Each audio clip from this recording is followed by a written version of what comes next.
Israel's army has been busy, very busy. Its war on Gaza forges onwards, with ever more deadly consequences for Palestinians trapped there. Since entering Gaza in October 2023, Israel has also attacked Lebanon, Iran, and Yemen. And since the fall of Syria's Bashar al-Assad in December 2024, Israel has ordered its military to push out of the occupied Golan Heights, which Israel captured from Syria in 1967, east and further into Syrian land. Then came an offensive in July 2025, which extended much further into Syria. Israeli forces even bombed the capital, Damascus. One stated aim of Prime Minister Benjamin Netanyahu's government was to protect Syria's Druze religious minority from deadly sectarian violence. But some Israeli insiders believe there's much more to it than that. I'm Darine Abu Gaida. This is Pinch Point, where geography and politics collide.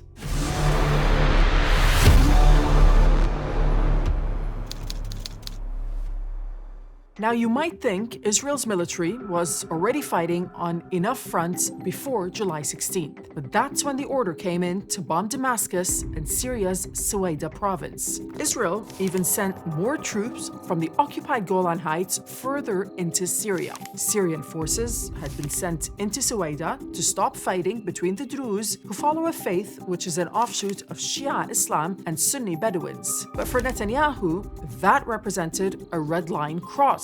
He says Israel won't tolerate Syrian forces operating south of Damascus. Let's take a breath here. This is Israel telling the government of another sovereign country where they have the authority to act and where they don't, within their own borders. Netanyahu said he was protecting the Druze. Not everyone is buying that. This is about undermining Syrian sovereignty because, as far as the Netanyahu government sees it, a divided and weak and failed state, sort of Syria, is a better option than a united Syria. I guess one question might be why Israel feels the need to protect the Druze. During the Israeli attacks on Syria, Netanyahu called the Druze brothers. But in 2018, thousands of Druze in Israel didn't feel like they were being treated like brothers. They took to the streets to protest against the Jewish nation-state law, which said only Jews had the right to self-determination and downgraded Arabic from an official language. That's even though Druze pay their taxes, and unlike other Israeli Arabs, these guys even serve in the Israeli army. Trouble is, after nearly 14 years of war in Syria, the Druze have precious little trust in the new government in Damascus. And that gives Netanyahu more room to act. Since December, Israel has become used to acting militarily in southern Syria. It claims this operation captured a, quote, terrorist cell operated by Iran. But Israel's ally, the United States, reportedly did not support recent Israeli strikes on Syria.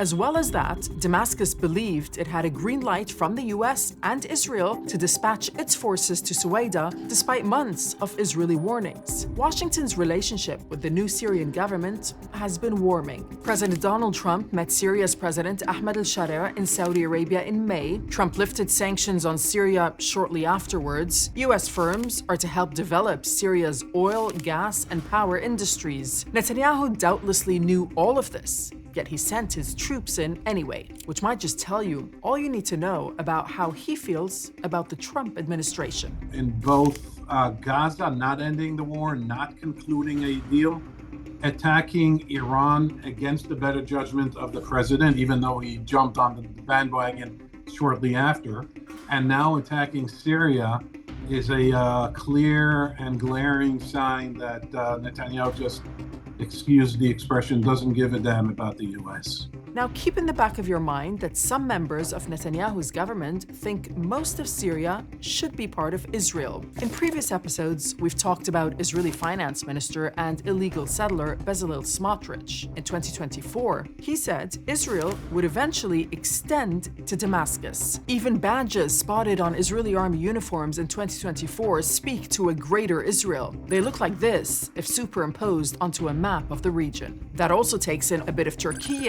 and large chunks of Iraq, and Saudi Arabia, plus of course Lebanon, where there's also a sizable Druze minority. And recently, Israel's parliament approved a symbolic measure calling for the annexation of the West Bank. It's been occupied by Israel since 1967. Palestinian leaders wanted to create a future state. Greater Israel or not, Netanyahu's war aim in and around Sueda in July appears to have been to keep Syrians fighting and fragmented. This footage shows body bags still on the streets well after a ceasefire came into force. The smell of death everywhere. And the reality is that more misery, more death will emerge if more salt is poured into Syria's wounds. And over all of that remains the suspicion that some senior Israeli politicians have a much bigger, more disruptive plan in mind for the region.